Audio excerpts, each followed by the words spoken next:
Katulad nyo rin ba ako kapag kaprito yung ulam, naghahanap ng sauce? O kaya naghahanap tayo ng malasang ulam, nakakaibang luto sa bangus? Ngayon ituturo ko sa inyo ang natutunan ko at isishare ko sa inyo kung ano ang masarap na gawin. Ito yung pinalamang bangus with sauce. Tara, simulan na natin. Marinate lamang natin yung balat ng bangus sa toyo, kalamansi at betchin.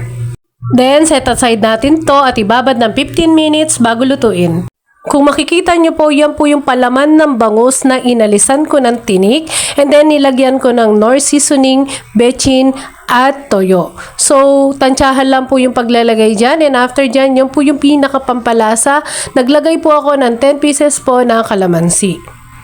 Naghiwa ako dyan ng kamatis at sibuyas. Yung kamatis na ginamit ko is 10 pieces. Yung sibuyas naman ay 4 pieces na malalaki na ipinalaman ko sa aking bangus.